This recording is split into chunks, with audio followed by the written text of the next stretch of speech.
And it it has several components, several prompts that we'll show you now.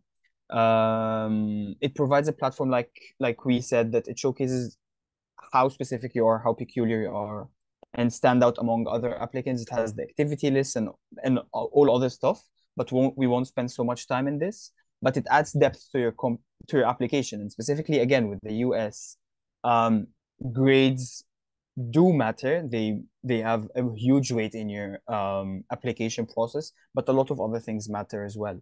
Most importantly of which your full profile, the essay, the activity list that you mentioned, the extracurricular involvement, and all of that. But again, this webinar will be more tailored towards the essays themselves. So the personal essay prompts, these are the like common up personal essay prompts, and like I said, they almost never change. Just reading one or two of them, reflect on a time when you questioned or challenged the belief or idea, what prompted your thinking, what was the outcome, discuss an accomplishment, event, or realization that sparked a period of personal growth and a new understanding.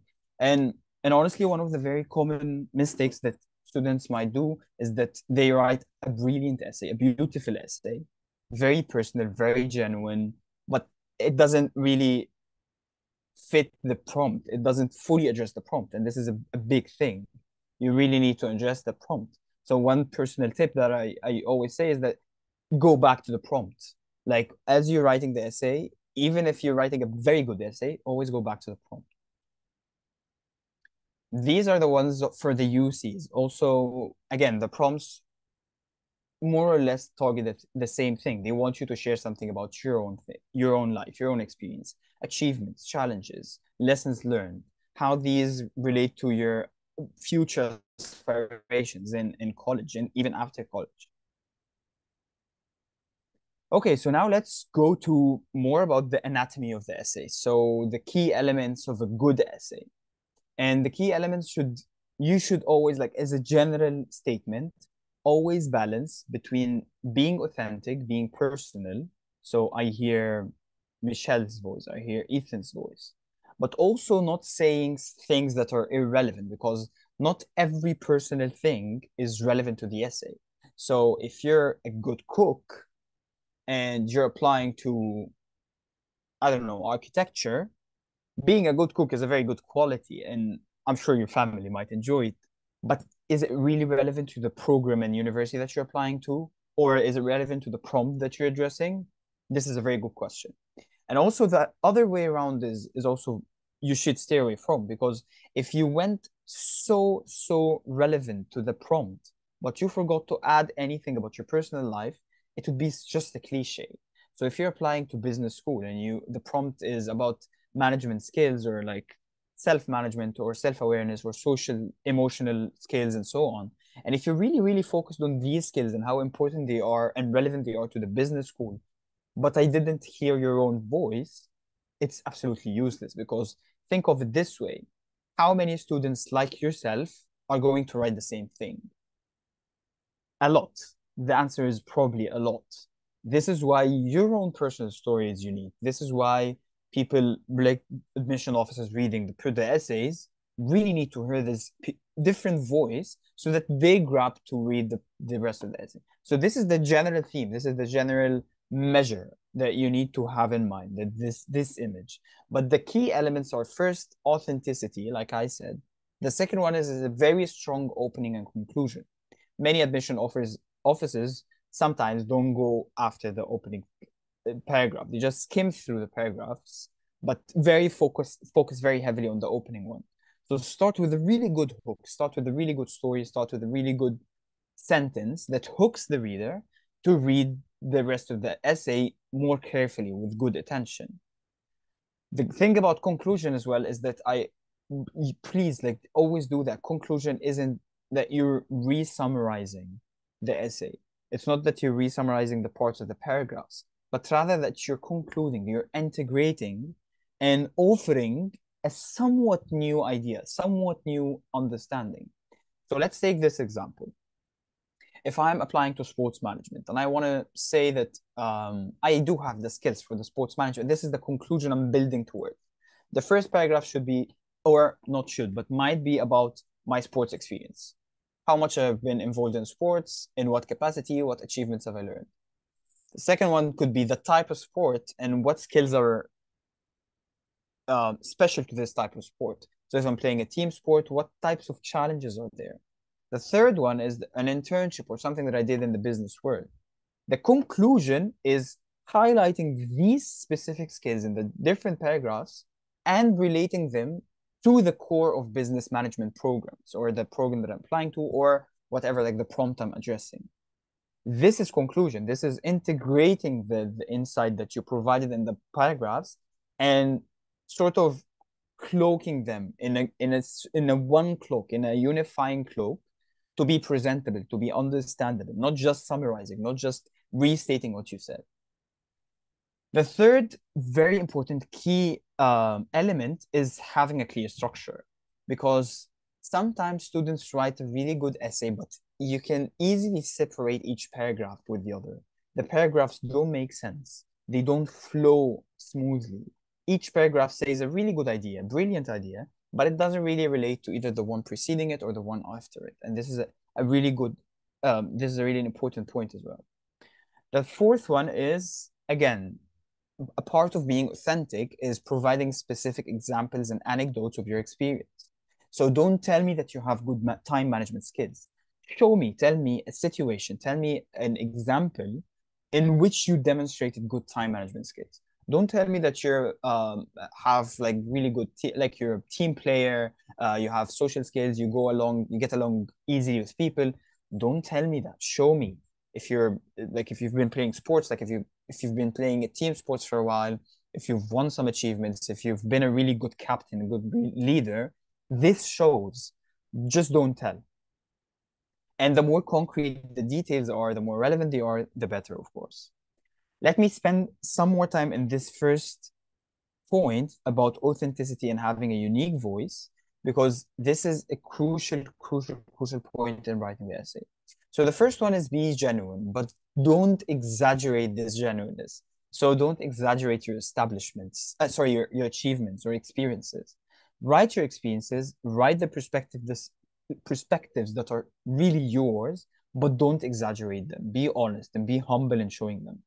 The second one is avoid trying to sound like someone else. Avoid cliches. Avoid too academic language that clearly sounds that this cannot come from a high school student.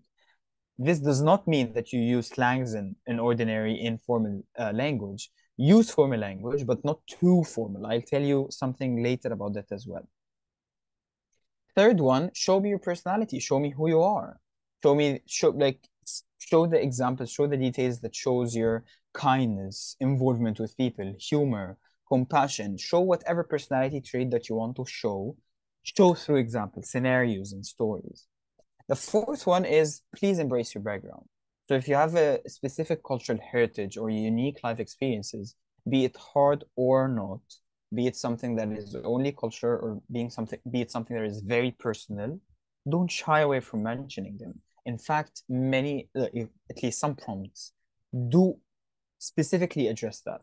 They want to know more about your culture. They want to know more about your family heritage and so on. Let me re-summarize all of the key elements into three main points that you can start with. First, a compelling personal narrative, but not only a personal narrative. Again, remember this image, not only personal, but also relevant. Say how this experience matters in the context of your college application, be it to the college prompt, to the university, to the transitional phase of being in university. If it's a different essay, tailor it more toward the program and so on. The second one, again, structure and clear writing.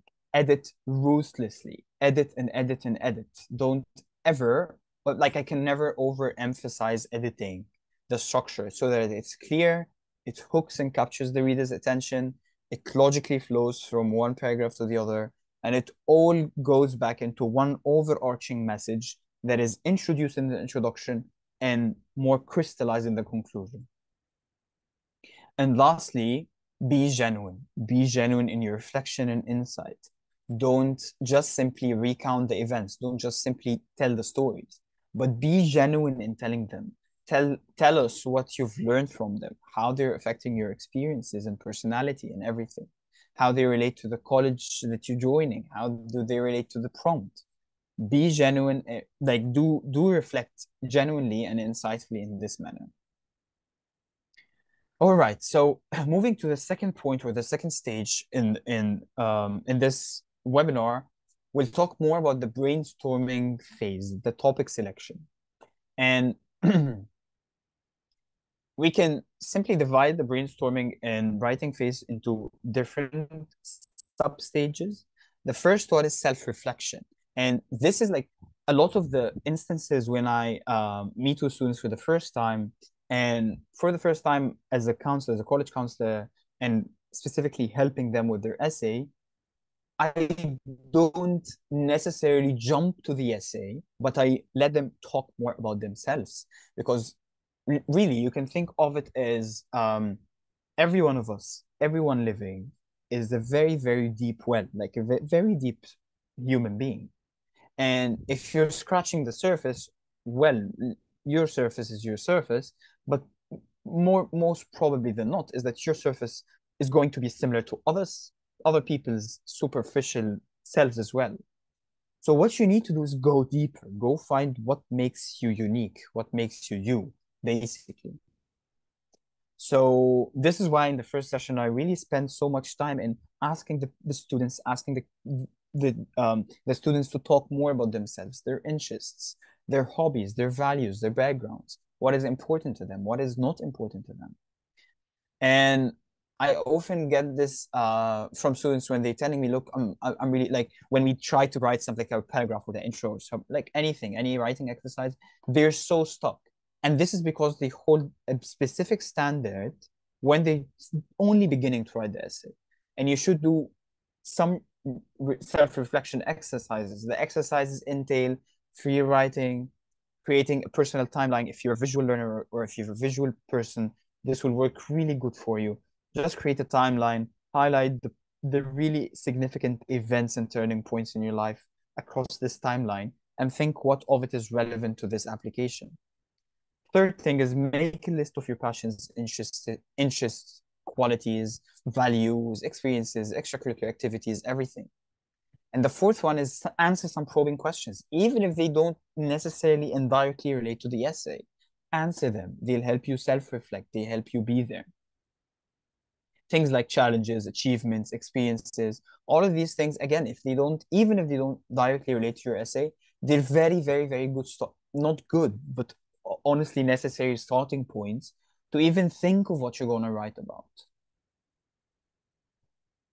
The second step in this area is identify meaningful experience. And again, as if you're a visual learner, you'll really enjoy that. But if you're not a visual learner, you'll also benefit from constructing this timeline. So look for moments of growth, change, what shaped your goals or career aspirations. When was it the first time you realized that you really, really want to join a business school, or that you really wanted to be a musician?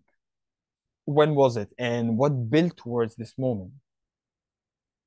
Think about instances where you had a meaningful connection with someone else, be it your parents, a role model, your grandmom, your grandpa, who like a friend, a mentor, a team coach, whoever this person is. Think of this instance. Does it relate to your application or not? Recall the situations, but again, don't just cite the situations, make sense of them. Remember this point? Where is it? Uh, Here's it. Be genuine, reflect more genuinely. It's not about reciting the information, reciting the incident, but being genuinely reflect and be insightful about the whatever situation, whatever experience that you're showing to the reader. And of course, part of these meaningful experiences that you need to show good qualities, be it leadership qualities, problem solving, time management, social skills, whatever qualities that you might possess. Um, the third most important one is that please, please, please, no cliches. A cliche is basically a phrase or opinion that is overused and betrays a lack of original thought. So it clearly shows that it lacks some original thought. Don't use cliches. Common topics to approach cautiously. And by approaching cautiously, I don't want you to just cross them as a no-no, but just really approach them cautiously, because a lot of students write on these topics, like statistically, winning or losing a sports game. And this entails like, oh, I had this really tough sports game. We were about to lose, and we grouped as a team, and I was able to regroup myself and just cheer the team and encourage them and motivate them, and we won the game. It's a very good story, but it is very overused. Same likewise with losing the sports game, like how we really was just about to win, but we lost, and it devastated us, but it got us stronger somehow. Oh, these patterns are very common. The second one is a mission trip or volunteer experience. If you're mentioning this experience, it has to be really powerful, really unique. The third one is overcoming a minor hardship. And a minor is a key word here, because if it's a major hardship, then it's relevant, probably relevant. It tells a lot about you. But if it's a minor hardship, some readers, like again, imagine the readers of your essays, they've read thousands and thousands of essays over across their careers. And if you presented a minor hardship that almost 70, 80% of people go through, then your chances are not so good to stand out. The fourth one, and again, by approaching cautiously doesn't mean that you shouldn't approach them at all, but the death of a pet or family member, unless handled very uniquely, is also a very overused topic. The second point in cliches is that avoid broad generalized statements like, I want to save the world, I want to make the world a better place. All of these cliches are very common. This is why they make your essay less unique and less original. The third one is try to steer away from controversial topics. Unless you have a compelling personal connection, a controversial topic might stir a debate, might be that you haven't read enough in this topic, and this is why you came up with this conclusion, whatever. It might be offensive to other people. So if it's a very debatable topic, I wouldn't really much encourage it. All right, so I hope you're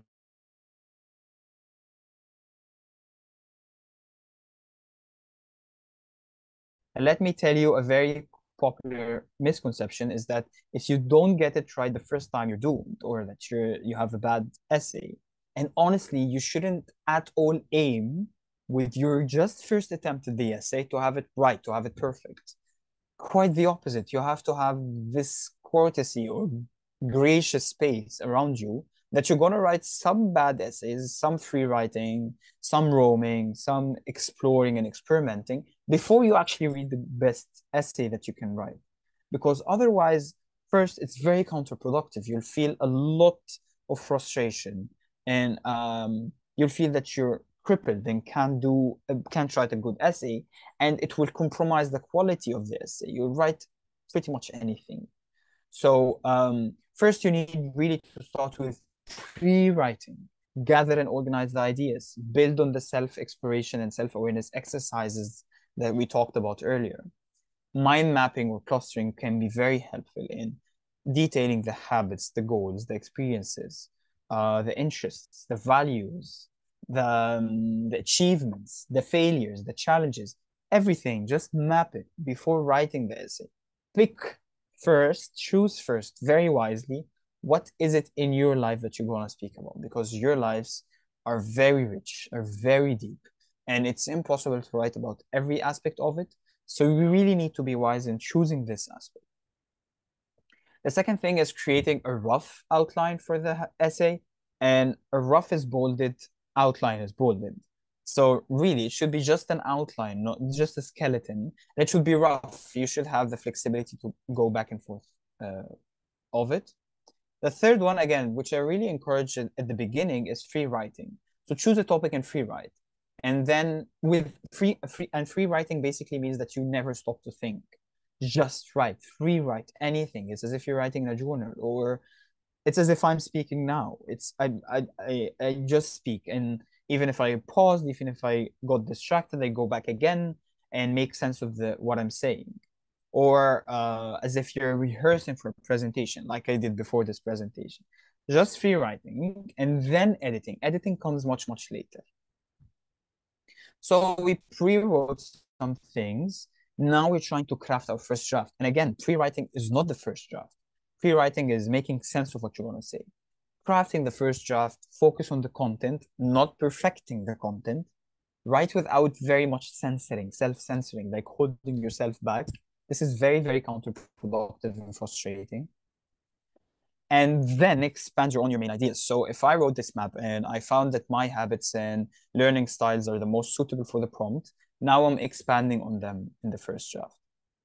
And I hope this doesn't strike you as a cliche, but I really mean it. Like one way to think and master this essay activity is not to think of it as an assignment, not to think of it as, oh, I need to get this done with. Should I focus on my other parts of the application, or did I focus on other extracurricular activities that I'm doing, or my academics? If you really thought of it as an exercise, it won't get the best out of you. And really think of it like if you're meeting a stranger, or if you're chatting with your friend or family member, and they told you, like, tell me more about your deepest self and how it relates to your next step in life, which is joining the university, you really think it through. It's not an exercise. It's not just an assignment. You really, really think it through, right? So this is just a side tip, because in the midst of all of these instructions and guidelines and all of these things, you might get lost in thinking, oh, I'm just is just overloading me. I need to get it done with. Now comes the revision, and revision is a really strenuous process, and you really need to invest in the revision, because you're evaluating the structure, the flow, strengthening the opening and conclusion based on the paragraphs. Ensure that each paragraph supports your main theme and is linked to both the one before and the one after it. Add specific details if necessary. Okay, so this is basically the last section of today's webinar, and it's just a very small things to avoid doing. I already did say a lot of them during the webinar, but just let's get them focused now. The first one, again, avoid broad or generic statements, like I want to make the world a better place, because now the reader will be like, it poses the question, it begs the question, right? Like, so what? So now what? How are you going to make this happen? So unless you tie this really, really specifically to your life projects or your experiences or your university application, it isn't very powerful. It is definitely a meaningful theme or a meaningful statement for you, because it is tied in your head with a lot of previous experiences and future aspirations and future ambition. But if it's not tied as tightly in the mind of the reader, it won't be as powerful. The second and third ones to avoid, the first one is missing the mark, failing to answer the prompt. You can be a really good dart shooter. You shoot in the same spot each time. You're very reliable, but you're missing the mark. You're missing the where you actually need to score higher, right? So admission officers usually want to see that you can follow the instructions, and for you to ensure that you're following the instructions, periodically go over to the prompt. The last one is don't overuse the thesaurus. And this is, remember the first tip I told you about, don't overuse formal or academic language? This is the same thing. Don't overuse the thesaurus, because sometimes the unnecessarily complex vocabulary really turns off the officers. It's just that it clearly sounds that they're not you. It clearly sounds that you're creating a persona somehow. And again, this is not to say that you should use slang or very common language. Use language that clearly demonstrates strong writing skills, but it has to be yours. It really has to be yours. And a good tip to do that is read the essay out loud after you're finished to your friends, one of your close friends, families, teachers, whoever, and ask them, like, does it make sense, or does it sound strange or odd or awkward or weird in any sense? And ask yourself as well, like, do I make it seem like it's not me who's writing it or not? All right. So I'm done with the content now. Feel free to add questions, the Q&A. And there are a couple now. Let me see that. Ethan, would you like to answer one of the questions, or is it because it says on Zoom? All yours, mate. I've just clicked it when we're going to answer it so that we know when it's Okay, just gone. okay, good, because I want to answer this question. How do I know if my personal essay topic is good? So a few things. If you got the balance, first of all, of course, you're guided by the prompt. And if you're applying to universities other than the US, if they don't have a specific prompt, it's guided by the program itself. A business applicant is different than an art applicant, is different than an architecture applicant. So you're guided by something. It has to be guided by something. And think of it as a triangle, okay? On the top of the triangle is what guides the rest. What determines the rest of the content. So if your content is really relevant to the prompt or the program or whatever, but also is very personal and genuine, now you're good. If it's too personal, now you're chatting. It isn't really relevant. And if it's too relevant, if it's too theoretically relevant, now it's as if I'm reading a newspapers. Like it's like, some questions have model answers and everyone knows the model answers. But not everyone wants to hear the model answers. They want to hear parts of the model answers very well mixed with the personal tone. Okay? If everyone is writing the same thing, how do I stand out? A brilliant question. And this is why we at SN Now and as college counselors and as writing mentors, we really, really, really push forward or push very aggressively towards picking up something that is uniquely yours. And this is why I told you that in the first session with the students, the students that I mentor, I spend a really good amount of time in knowing them, knowing what is it that is very peculiar about them. If they play sports, this is not peculiar enough. A lot of students play sports. But if they want a specific achievement that is only specific to them, this is different. If they went through a specific challenge in playing their sports, maybe they weren't a very good team players, maybe they had a physical injury and they were able to go over the rehab successfully and gain their position back in the team. If this something, it has to be something specific about you. Uh, when should I start working on my essays? Again, very, very good question. You really should start really, really ahead of time. It takes months of writing and editing and revising. We usually start during the summer of the application cycle that you're going into. So we aim at SN Now to get everything done by August, September. So to really get a head start during the summer, so that you're not very late behind, that you're not stressed, because as soon as the academic year starts during like August, September, you will have really little time to work on your essays and other parts of the application. You'll probably just procrastinate and get it done, cook it really, really quickly. Let me answer. Maybe we'll make this our final question. What if nothing in my life has been particularly interesting? What can I write about them? Oh, this is also a very good question. I'm feeling like I say a good question for everything, but these are really good questions. So it doesn't have to be something personal about your life, like a life experience. You might have had a calm life, or like not something like the question says, not something big that like is buzzing. But again, you must have something unique about you. It might be the activities that you've participated in.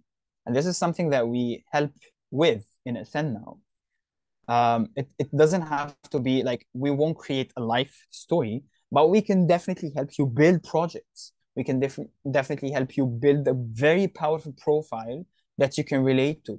These are some of the projects that we did with other students, like be it an entrepreneurship project, competition preparation, book publishing, content creation, be it a podcast or otherwise like a social media platform or a website, research paper writing and publication, and securing an internship somewhere. And all of these activities every and each one of them showcase a different set of skills, and it showcases them very strongly and very reliably. If you are able to publish a research paper, that shows a lot of your research skills. And research skills is not doesn't necessarily mean that you're going to be a researcher, but it means that you're a critical thinker, you're able to look at evidence objectively, you're able to integrate insights. And really, admission officers need to see these skills demonstrated. Not only that that you say that I'm a good researcher or that I'm a good critical thinker, but okay, what have you done in your life, in your activities, in your profile that showcases that? So, all right. So, I hope this was helpful to you guys, and I hope this was not so boring. Please, please, please feel free to reach out to us. And now, if you needed any support, we'd be happy to help. If you have any questions or any parts that you need guidance with, we'd be happy to support. And yeah, that was it from my side. Ethan, would you like to add anything, or should we conclude the meeting? Michelle, just thank you very much for your time today. I know you're very busy as well at this point in time, trying to think what you can do for the new season as it comes around. So I really appreciate the time that you've spared today, just to be able to talk to No, everyone. But you're yeah, most we're welcome. so stoked to have someone of your caliber just being able to talk to everyone. So I'm very, very pleased. Thank you. Thanks. No, thank you. You're most welcome. I'm happy to be here. Thank you to everyone who came. So we appreciate it all. We'll reach out to you if you need, but feel free to reach out to us. I will pop Michelle's email in the chat, as well as my own. And from there, we if you'd like to reach out, we're right here. No issues. Thank you so much, everyone. Have a wonderful evening. Thank you.